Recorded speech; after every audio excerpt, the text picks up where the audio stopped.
ついに今年のアメリカ野球殿堂入り選手が発表され、引退から5年が経ったイチローが日本人として初めて選出されました。この野球殿堂入りを果たすには、選手として圧倒的な実績を残すだけでなく、野球の発展にどれだけ貢献したか、歴史的な意義はあったかなど、通算成績にプラスして定性的な評価も含んだ上で、全米野球記者協会400名のうち 75% 以上の得票が必要という非常に高い選考基準があり、この候補者に入るだけでも野球人として名誉であるとも言われています。これまでの日本人選手では、メジャーへの道を切り開いた野茂英雄、そしてヤンキースで長らく主軸を担った松井秀喜という2人が野球殿堂の候補者となりましたが、得票率はこのように 1% 前後となり、アメリカでの総合的な判断としては落選という結果でした。そんな中、日本人として3人目の候補者となったイチローの得票率は驚異の 99.7%。惜しくも1票だけ得票を逃し、満票とはなりませんでしたが、この得票率は野球殿堂表彰が始まって約100年近い歴史で史上3位というとてつもない快挙であり、殿堂入りの直後、イチローの背番号51がシアトルマリナーズの永久欠番となることも発表されました。それでは、なぜイチローという野球選手はアメリカでこれほどまでの高い評価を受けているのでしょうか。この動画では、イチローがメジャーリーグを席巻してきた足跡、そして天才がゆえの苦悩、さらにはそのルーツとなった学生時代や日本球界時代も含め、改めてこの伝説的な野球選手の人生を振り返ります。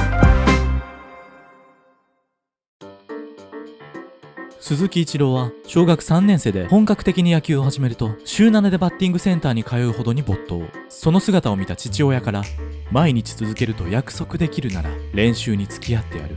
と言われ、この日から中学に入るまでの丸4年間、イチローは1日も欠かさずに練習に励み、また父親も業務時間を調整してまで毎日練習に付き合い、この体験でイチローは継続することの重要性を肌で感じ、守備やスローイングの礎を身につけます。そんなある日の下校中に、イチローが本気でプロ野球選手を目指すきっかけとなった出来事が起こります。学校帰りの道中、20メートルほど前に女子友達が歩いていることに気づくと、ふと近くにあった柿の実をむしり取り、その女の子めがけて投げつけます。おそらく女の子にちょっかいをかけるためのいたずらだったと思いますが、低い弾道で放たれた矢のような柿は一直線に女の子の後頭部へ直撃。この瞬間、イチローは、あ、俺プロいけると自身のスローイング技術の高さを実感し、プロ入りを確信したといいます。成人男性であれば傷害罪及び窃盗罪に問われるようなヤバめのエピソードではありますが、神童ともいえる少年イチローは、この柿ビームがきっかけでプロ野球選手への道を強く意識し、中学校でも速球と制球力を武器に中部地方では名の知れた投手となりました。高校は地元愛知の名門校である愛工大名電へと入学すると、最高球速140キロ台を計測する本格派投手へと成長していましたが、交通事故での怪我をきっかけにピッチャーとしては大成できず、甲子園にも2度出場したものの目立った活躍はできませんでした。しかしながら、この高校時代はイチローの天才的なバッティングセンスが完全に開花し、高校通算の打撃成績は151試合で打率5割1厘、131盗塁と無双状態で、この3年間で喫した三振はわずかに10個だけという驚異的なコンタクトヒッターでした。愛知県出身のイチローは中日ドラゴンズ入りを熱望しており、当時の中日担当スカウトもイチローを上位指名候補としてリストアップしていましたが、投手としては決め手に欠け、野手としても細身で長打力に乏しかったことが懸念点とされ、中日をはじめ他球団からも上位指名はなく、結果的にオリックスブルーウェーブからドラフト4巡目で指名されました。高校通算打率が5割を超え、プロで4000安打以上放つことになるこの選手が下位指名となったのですが、後にイチローはこのドラフトについて、背負うものもなく自由にプレーできる立場だった4位指名は自分の性に合っていたと明かしており、本人はプラスに捉えていました。プロ入り後、鈴木一郎は2軍暮らしとなったものの、当時の2軍打撃コーチとともに振り子打法と呼ばれる独特なバッティングフォームを作り上げ、1年目から2軍では好成績を残します。この振り子打法は、右足を振り子のように大きく動かしながらピッチャー方向に突っ込んでいくようなスイングをする動的な打撃フォームであり、野球界の常識である投手となるべく距離を取り、頭を動かさずにスイングするというセオリーとは正反対のイチローにしかできないようなオリジナルフォームでした。この2軍で作り上げた振り子打法を武器に、高卒1年目にいきなりファームでの首位打者に輝くと、翌年も2軍では3割台後半のハイアベレージを記録。ジュニアオールスターでも MVP を取るなど、間違いなく球界のトッププロスペクトでした。当然この成績で1軍から声がかからないわけがありませんでしたが、1軍では守備固めや代走要員ですぐ抹消されるような扱いで、またファームで築き上げてきた振り子打法についても1軍の打撃コーチからは理解を得られず、上からボールを叩くダウンスイングへとフォーム矯正をするように命じられます。当時1軍監督だった土井正三はこの頃の鈴木を見て、福本豊の後継者になれると高いポテンシャルを評価する一方で、あの打法はプロ野球では通用しないと振り子打法については否定的な意見を持っていました。自分の納得のいく形でスイングをしたいイチローは1軍に上がると19歳ながらもコーチと衝突し、フォーム改造に難色を示す日々で、この姿勢を見た土井監督は一部関係者に対し、鈴木は正確に難があるから治るまでは1軍で使わないと話していたそうで、鈴木にとっては自分の強い軸を持っていたことがかえって首脳陣の印象を悪くしてしまい、なかなか1軍定着のきっかけをつかめない状態でした。そんな中迎えた1994年、鈴木一郎に大きな転機が訪れます。オリックス1軍監督の土井正三が退任し、後任として名将仰木彬が就任します。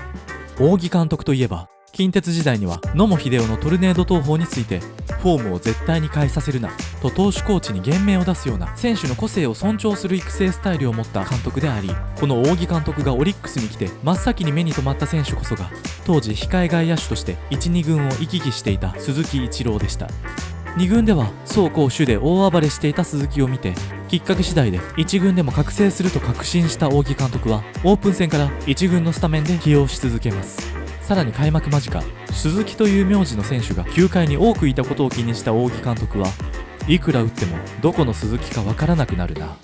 一郎でいこうと思いつき、当時としては前例のなかった下の名前での登録名を進め、晴れてカタカナ表記の一郎が誕生した瞬間でした。ただ当の本人は、球場でアナウンスされるたびに笑われるから勘弁してほしかったと明かしており、最初は決して乗り気ではなかったようです。この仰木監督の就任により、本人の望む打撃フォーム1軍スタメン固定、打つのも走るのもノーサインとにかくイチローの能力を最大限引き出すような環境が用意され、後に世界的なヒットメーカーとなる第一歩をついに踏み出します。新生オリックスの象徴としてスタメンに座ったイチローは、春先から水を得た魚のごとく打ちまくると、5月から8月の3ヶ月以上にわたって全試合出塁するという69試合連続出塁の日本記録を打ち立て、最終的に打率は3割8分5厘、ヒット数は当時の歴代最多記録となる210安打、さらに MVP も受賞と爆発的な活躍で日本球界を席巻。オリックスも2位に躍進し、観客動員数は当時の球団最多記録を更新。イチローの4文字はこの年の流行語大賞に選ばれるなど旋風を巻き起こしました。初めてレギュラーをつかみ声援を受ける喜びを知った21歳のイチローは、新たな夢としていつか球場の360度から応援されるような選手になりたいという思いを持つものの、相手チームのファンがいるから無理かと現実的ではないと悟り、まずは自分を応援してくれるファンにもっと喜んでもらえる選手になろうと意気込みます。翌1995年、チームを牽引する立場となったイチローでしたが、開幕前には阪神・淡路大震災が起こり、本拠地のある兵庫県は甚大な被害を受けます。オリックス選手陣やその家族も被災し、震災から2週間後に始まる春季キャンプは選手の自己判断で任意参加という状況でしたが、初日に全選手が集まり、この瞬間イチローは今年はやるしかないと心の中で決意したそうで、頑張ろう神戸をスローガンにチーム11年ぶりの優勝を目指すシーズンとなります。レギュラー定着2年目となったイチローは課題とされた長打力も増し、このようにあらゆる部門で1位となる圧巻の成績で5冠王となります。ホームラン数も1位の小久保裕紀とは3本差だったため、野手として取れるタイトルを独占しかけるというマイライフ状態となり、この年からホークスの監督を務めていた王貞治はイチローのバッティングに衝撃を受け、ボールとバットを結ぶ天才で人間技ではないと舌を巻くしかありませんでした。このイチローの活躍に加え、内野手として守備に難があった田口壮を外野コンバートで覚醒させるという仰木監督の手腕も光り、オリックスは見事にリーグ優勝を達成。翌年も連覇を果たすなど強豪チームになったオリックスは、頑張ろう神戸という言葉をまさに体現してみせ、神戸復興の象徴となりました。完全に球界の顔となったイチローでしたが、96年以降は長いスランプ期間だったと語る不調のトンネルに入ってしまい、苦しいシーズンが続くことになります。まず96年、何をやってもダメだったと振り返るほどどん底の状態で、打率は3割5分6厘となり首位打者を獲得すると、97年も打率3割4分5厘にとどまり首位打者を獲得。翌98年は3割5分8厘でなんとか首位打者を取りますが、99年に至っては厳しい内角攻めやデッドボールの影響もあり絶不調で3割4分3厘にまで打率を落としてしまい首位打者を獲得しました。徐々に感覚を取り戻し長いトンネルから脱したイチローは2000年のシーズンでは8月まで4割近い打率をキープするなど本来の力を取り戻し、最終的にキャリア最高となる3割8分7厘を記録し、これで7年連続首位打者というおそらく未来永劫破られないであろう不滅の記録を樹立しました。ここまで打撃面のみを話してきましたが、イチローは守備でも球界最高の外野手として評価されており、レギュラー獲得の94年から7年連続でゴールデングラブ賞も受賞。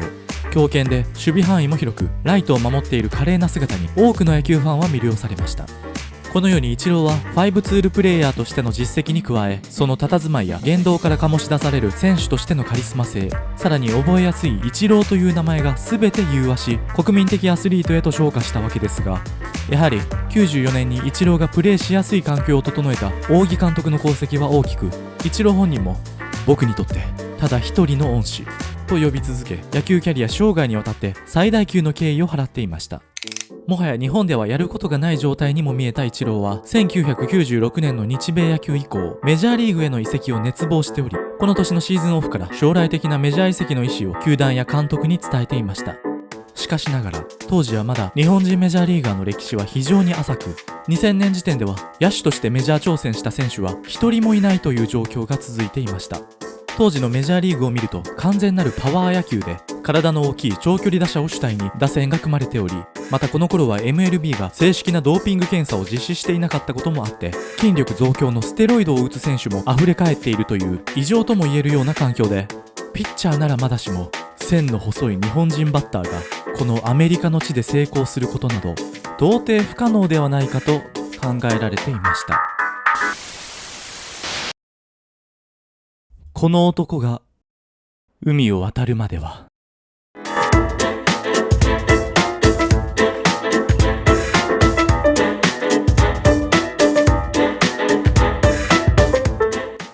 4年以上にわたってメジャー志望を伝え続けたイチローは2000年オフ、日本人初のポスティング制度によってシアトルマリナーズへ移籍。3年総額1400万ドル、当時のレートで年俸5億円という計算で、その翌月にメジャー契約を勝ち取った新庄剛志も年俸は2200万円となっており、現代では考えられないほどのこの安値が日本人野手としての当時の現地評価を物語っていました。イチローは公式データで身長180センチとなっているものの、顔が小さく細身であったためパワー野球全盛のメジャーにおいてはかなり小柄な部類とされ、何よりも初めての日本人野手だったことで現地ではイチローがどこまで通用するか懐疑的な意見がほとんどという状況でした。当時のマリナーズ監督もうまくアジャストすれば2割8分以上は打ってくれるだろうと控えめな予測をし、現地メディアではアメリカに来なければ日本でスーパースターのままでいられたのになとメジャー挑戦自体を酷評。野球評論家のロブ・ディブル氏に至っては、イチローは通用しない、もし3割打てたら水着でタイムズスクエアを走ってやる、お尻に51番のタトゥーを入れてなと現地シアトルの紙面で痛烈な評価を下し、フィジカル面やメンタル面でイチローが活躍することはできないと断言します。またイチローがつけた背番号51は直近までランディ・ジョンソンという大レジェンドがつけていたこともあって、マリナーズファンからも反感を買ってしまい、スプリングトレーニングでは練習中のイチローに対し日本に帰れという心ない声を浴びせていたそうです。一方、日本国内での成績予想を見ると、もちろんイチローの活躍を願うファンも多くいる中で、古の2チャンネルでの書き込みでは、7年連続首位打者は途切れるし、2000本も不可能っぽいよね。もったいないかも。メジャーの守備力を考えると内野安打が相当減るだろうから2割8分打てればよしという慎重な予測をする野球ファンの声が目立っており、ある書き込みで、新人王とかいうレベルじゃない、とりあえず首位打者盗塁王ベストナインゴールデングラブ賞は取るだろうとかなりポジティブな予想を立てる人が現れると、これに対して、マジで言ってるのか、たまに MLB を知らなさすぎるぞ、無評、あんた期待かけすぎ、そんなのできるわけないじゃん、言ってよしと総叩きを食らうほどに、野球ファンの中でも日本時代ほどの活躍はできないだろうという見立てもありました。イチローは後に、子供の頃から人に笑われたことを常に達成してきた自負があると野球キャリアを振り返りますが、開幕後瞬く間に全米に衝撃を与えることになります。メジャーの速球に対応すべく振り子打法から足を上げないフォームへと変更したイチローは、開幕戦でいきなりマルチヒットを放つ幸先のいいスタートを切ると、懐疑的な意見を振り払うように春先からヒットを量産しまくり、4月と5月の月間最優秀新人選手賞を受賞。その後もペースダウンすることなく打ち続け、8月時点で200安打達成と意味不明なハイペースを維持し、最終的にシーズン242安打を記録。これはメジャーの新人選手としては歴代最多記録となり、新人という枠を取ってもメジャー史上9位という快挙でした。フルシーズン打ち続けた初年度の成績は打率3割5分56盗塁で、首位打者と盗塁王を獲得し、ゴールドグラブ賞、シルバースラッガー賞、そして文句なしの新人王、マリナーズの球団 MVP、さらにアメリカンリーグ MVP と総なめ状態になりました。 NHK の中継では得意コースと苦手コースを示すホットゾーンにおいて、このように2割8分8厘や3割5厘で平然と苦手扱いされており、完全に基準をバグらせていました。打撃だけでなく、イチローは高い守備能力をメジャーの地でも見せつけます。特に4月のアスレチックス戦で見せた三塁への送球は MLB 公式メディアでは現在でも歴史的なスローイングの一つと紹介されるほどの衝撃で、この試合の実況は興奮気味にレーザービームのようだと表現。これはイチローの強肩を表す言葉として定着しました。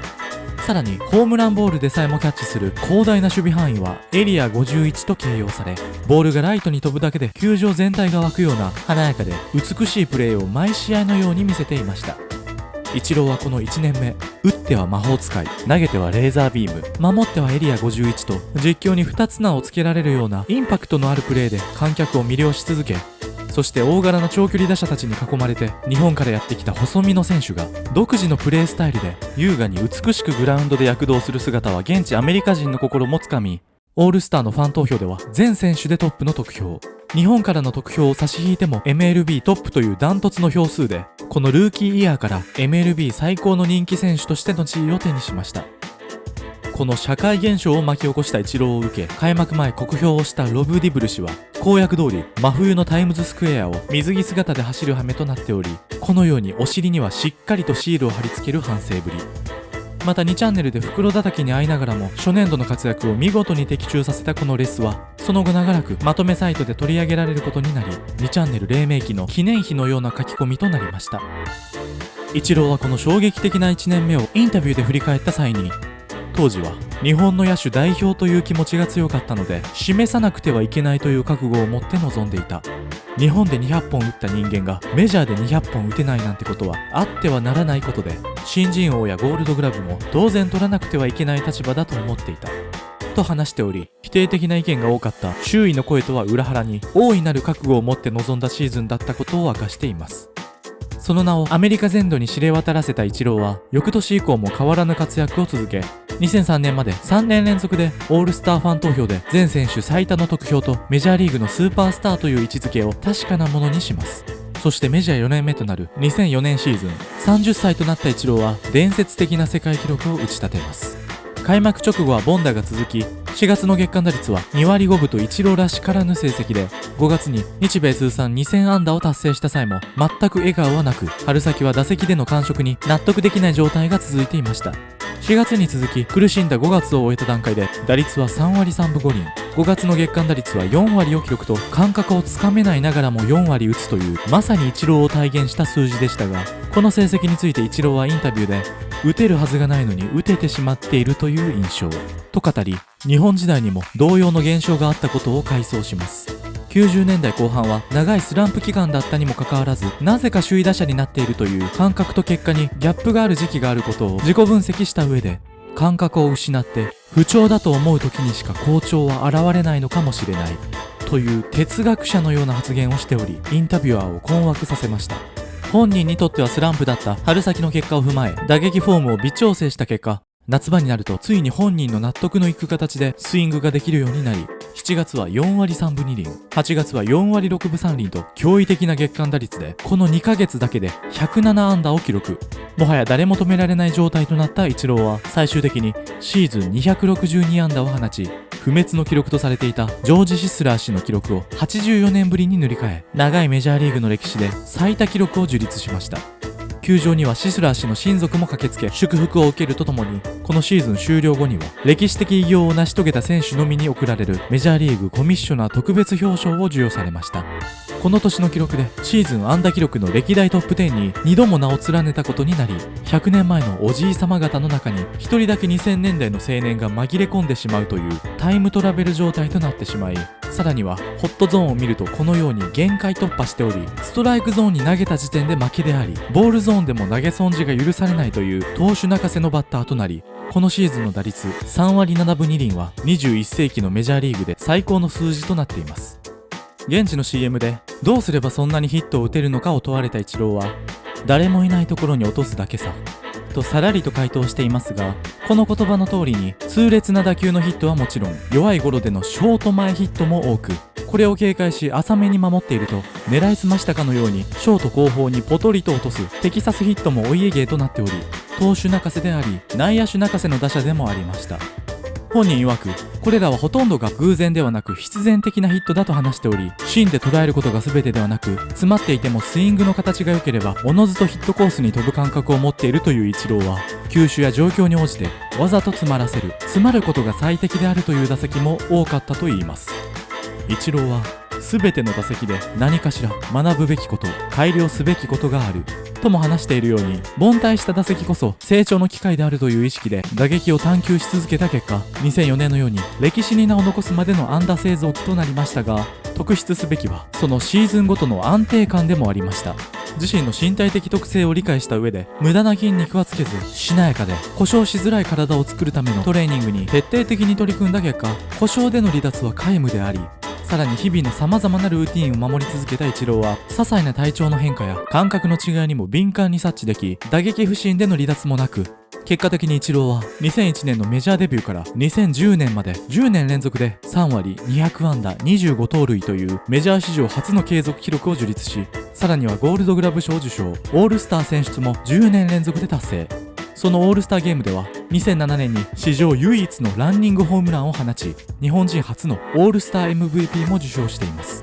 イチローはこの2010年時点ですでにこれらの数々の世界記録を樹立し、生ける伝説として扱われるようになっていましたが、不滅の記録を何度も破っていくにつれ、1世紀前の選手たちに親近感を抱くようになったそうで、アメリカ野球殿堂博物館にも何度も足を運び、また262安打でシーズン記録を上回ったジョージ・シスラー氏については墓地にまで出向くなど、先人たちに深い敬意を払っており、その姿はアメリカのスポーツメディアでもたびたび紹介され絶賛されていました。イチローは大記録を達成するたびに、小さいことを積み重ねることがとんでもないところにたどり着くただ一つの道と強調し続けており、毎日毎試合毎打席野球に全てを注ぎ、一日も一打席も無駄にすることなく研鑽を続け、この10年連続で成し遂げた記録はそんな日々の結晶でもありました。ただそんなイチローが唯一故障者リスト入りしたシーズンがありました。それが2009年の4月、原因は怪我ではなく重度の胃潰瘍であり、そのきっかけとなったのはこの年3月に開催されたワールドベースボールクラシックでした。オリックス時代はオリンピックなどの国際大会には出場してこなかったイチローは、初開催となる2006年の WBC で初めてジャパンのユニフォームを着ると、野球をしている子供たちがいつか出たいと思えるような大会にしたいと強い意気込みで臨み、チームリーダーとして第1回大会の優勝に大きく貢献していました。そして2009年の第2回大会、イチローは前回同様ジャパンの顔、チームリーダーという立場で参加しましたが、準決勝を終えての打率は2割1分1厘と、数試合の成績とはいえ信じられないような数字となっていました。それでも高いチーム力でこのイチローの不振をカバーし、決勝戦まで勝ち進んだ日本は韓国代表を相手に3対2と1点リードで9回裏を迎え、優勝目前という状況を作ります。しかしこの大会でクローザーを務めたダルビッシュ有が痛恨の同点タイムリーを許し、試合は延長戦へ。その直後の10回表、日本は一打勝ち越しのチャンスを作ると、打席を迎えたのは今大会苦しみ続けたイチローでした。後にイチローはこの場面を、あれ以上怖かった打席はないと振り返り、ただでさえ絶不調の責任を感じる中、この大一番の打席は頭の中を整理しきれないまま、普通ではない精神状態で打席に入ったと語ります。そんな中でもイチローは際どいコースをカットしてカウントを作り、迎えた8球目、甘く入った変化球をきれいにセンター前へと弾き返し、勝ち越しの2点タイムリーを放ちます。これが決勝点となり、日本代表は2大会連続での優勝を果たすと、このイチローの決勝打は神の一打と呼ばれるようになりました。イチローは様々なインタビューで、緊張を乗り越えることや常に平常心を保つことは人間である以上不可能であるという考えを話しており、あくまで追い込まれても精神状態に抗わずにその状態のまま立ち向かい、そんな苦しい中でも結果をつかみ取りに行くというアプローチで、この決勝戦でも極限状態の中でも自分の能力を信じ最高の結果を生み出しました。この WBC での精神的疲労もあってか、大会直後に胃潰瘍を発症してしまいますが、それでも2009年はリーグ2位の打率3割5分2厘を記録し、これで3割5分以上はメジャー4度目となりました。2001年のマリナーズ移籍後、10年連続でトップレベルの成績を維持してきたイチローでしたが、マリナーズは対照的に弱小チームという扱いを受けていました。イチロー加入初年度の2001年こそ地区優勝を果たし、ポストシーズンに出ていましたが、翌年以降は一度も出場できず、観客動員も年々減少傾向で、長らく低迷するマリナーズは若手主体のチームへと舵を切っていきます。その結果、2000年代後半には低迷する若手チームにイチローという実績のあるベテラン選手が一人だけ残されているという状態になり、次第に孤立していき、またこれはイチローが自分のリズムを作るため、クラブハウスでは常時ヘッドホンをつけ、チームメイトとは関わらずマスコミ関係者にもそっけなく対応してきたことがさらに拍車をかけてしまい、孤独な日々を送っていました。マリナーズの若手選手の中には、自分さえ良ければいいと思っている選手がいると、現地の取材で明らかにイチローを指したような批判的な意見を出す選手まで現れ、当時監督だったマクラーレン氏は後にこの頃のマリナーズを振り返り、若いチームだったことで子供のような選手もおり、スーパースターだったイチローにジェラシーを抱いていたと語るように、イチローは孤立状態だったことを明かしていました。そんな中で38歳のシーズンとなった2011年は、ついに打率が3割を下回り、10年間継続していた200安打やゴールドグラブ、オールスター出場も全て未達成に終わり、翌2012年、イチローが自ら志願する形でマリナーズを退団し、ヤンキースへとトレード移籍します。シアトルファンにとっては衝撃的なニュースでしたが、この移籍会見でイチローは、20代前半の選手が多いこのチームの未来に僕はいるべきではないのではないか、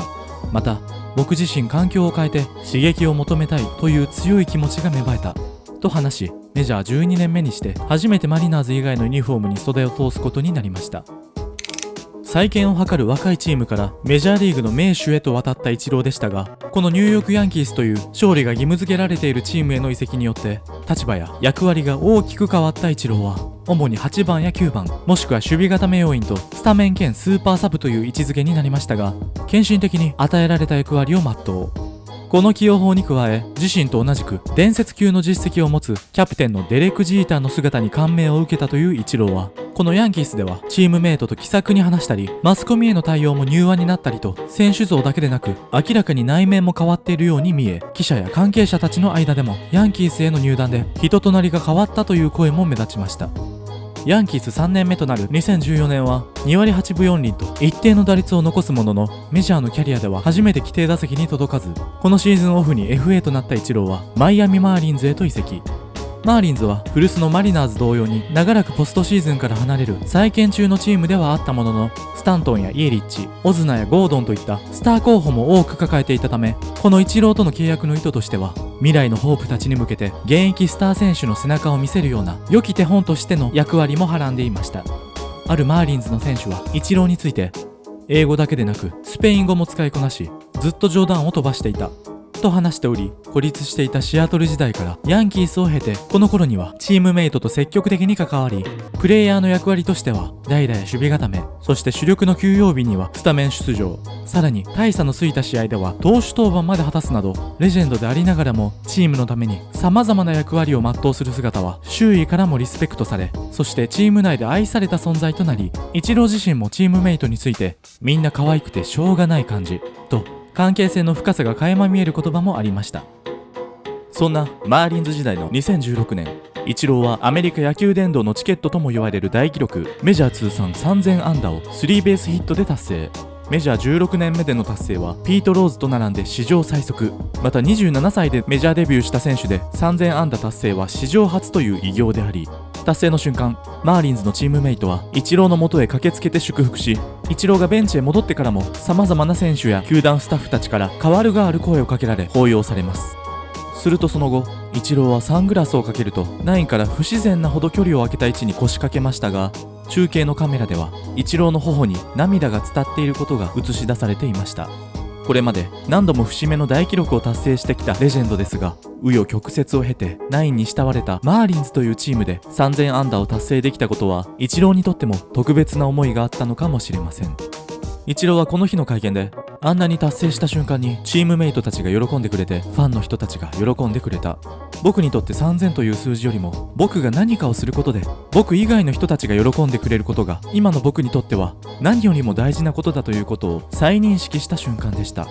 と話し、寡黙だったかつての自分の姿にも触れ、感情を無にしてきたところを、これからはなるべく嬉しかったらそれなりの表情、悔しかったら悔しい感情を少しだけ見せられるようになったらいいなというふうに思いますと、チームが変わり大きく心境も変化したことを明らかにしていました。このマイアミでは3年間過ごしましたが、2017年オフには球団の年俸削減のため主力選手が次々と放出され、イチローとも契約を結びませんでした。44歳となるイチローは去就がなかなか決まりませんでしたが、あくまで現役続行を望み、日本で一人自主トレに励む日々が続きます。所属チームのないまま刻一刻と開幕が迫っていた2018年3月、ある球団からついに契約オファーが届きます。そのチームこそ古巣シアトルマリナーズでした。チームメイトと圧力のあったとされる6年前からは、選手の顔ぶれはもちろん首脳陣や球団上層部の面々も大きく変わっており、完全なる歓迎ムードでの電撃契約となり、背番号はイチローの退団後準永久欠番扱いだった51に決定。その開幕戦に9番レフトでスタメン起用されると、第1打席にはとてつもない大歓声で迎えられ、この試合の観客動員数はセーフコフィールドの歴史で最多記録を更新し、涙を流すシアトルのファンもいるほどでした。イチローはかつてのマリナーズ時代と変わらない体型を維持し、守備面ではホームランキャッチを成功させるなどゴールドグラブ10度の実力を見せつけていましたが、打撃面では全盛期の面影はなく、15試合の出場で打率は2割5厘と結果を残せない状況が続きます。大ベテランであるイチローを開幕直前に獲得したマリナーズの意図としては、もちろん控え外野手としての期待もあったかと思いますが、何よりも球団の功労者としてその輝かしいキャリアに敬意を払って1年契約をし、引導を渡すという意味合いがあったのではないかと推察するメディアも多く、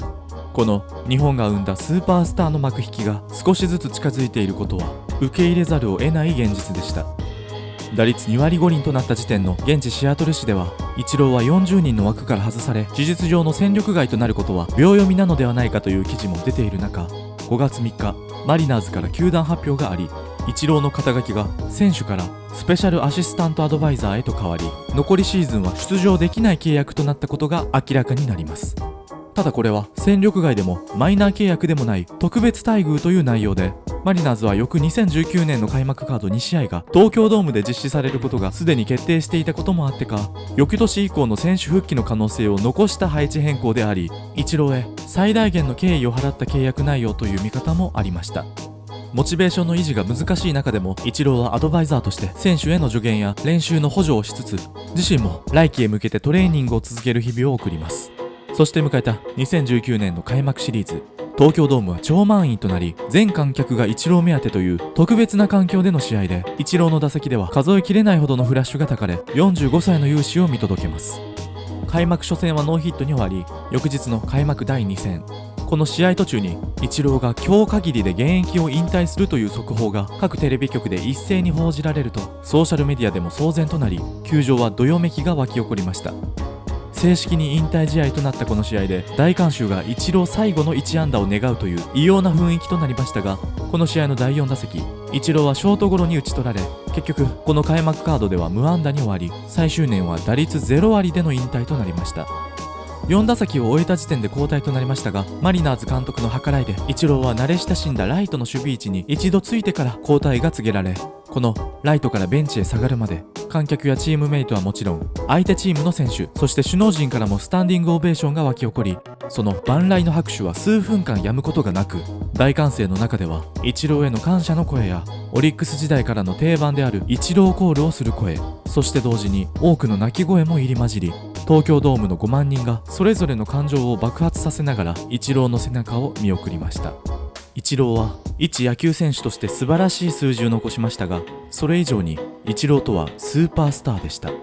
イチローがこれだけの人の心を動かしたのは、決して数字だけではない、言語化できないようなスターとしての立ち振る舞いや言動、努力を怠らないストイックな姿、そして異国の地であらゆる逆風を一人で切り裂いてきたその背中であり、多くの野球人に夢を与え、そして多くの野球ファンに感動をくれた存在でした。この引退試合はそんなイチローという4文字が持つ影響力をまざまざと見せつけられた瞬間であり、試合後に開かれた引退会見では拍手が鳴りやまなかった光景を振り返り、あんなものを見せられたら後悔などあろうはずがありませんと話し、うっすらと目を光らせる姿もありました。改めて MLB での通算成績を見ると、このように圧巻の数字であり、28歳となる年でデビューしながら通算安打数は歴代24位につける屈指のヒットメーカーで、日本時代のヒットも合わせると4367安打となり、200安打を20回やっても届かないというこのヒット数はプロ野球選手としての通算安打数の世界記録であり、ギネス記録にも認定されました。走攻守全てでメジャーリーグを席巻したイチローは、資格1年目でのアメリカ野球殿堂入りも文句のつけようがない実績となり、野球史という観点で見ても日本人野手がメジャーの地でここまでの成功を収めたという功績はあまりにも大きく、投手とは異なりイチローは毎日試合に出ていたことで、日本でも連日メジャーリーグ中継が実施されるようになり、 MLB の興行面で見てもグッズ売上や放映権で日本市場が一気に開拓されたことで、後の日本人選手はメジャー契約を勝ち取りやすくなり、また契約金や年俸の高騰にもつながりました。アメリカメディアが2020年に特集した21世紀を象徴する選手では、歴史的意義、インパクト、美しさ、この3部門で最高評価としてイチローが選出され、さらに別のメディアでも MLB 史上最高の FA 選手として紹介されるなど、どの方面からも評価は非常に高く、殿堂入りした際の得票率が満票ではなかったことが、現地スポーツメディアで物議を醸し出すような、日本、アメリカともに議論の余地がないほどの球界への貢献度を誇った選手でした。小学3年生の時、父親と毎日練習することを約束したあの日から1日も絶やすことなく努力を積み重ねた結果、アメリカ野球殿堂にまでたどり着くことができたイチローですが、日米通算安打の世界記録を樹立した際のインタビューで、自身の人生をこのように振り返っていました。子供の頃、毎日野球の練習をしていて、あいつプロ野球選手にでもなるのかといつも笑われていた。でもプロ野球選手になった。首位打者も取った。何年かして今度はアメリカで首位打者になってみたいと話したら、それも笑われた。でも2回首位打者になった。常に人に笑われてきた悔しい歴史が僕の中にはある。これからもそれをクリアしていきたい。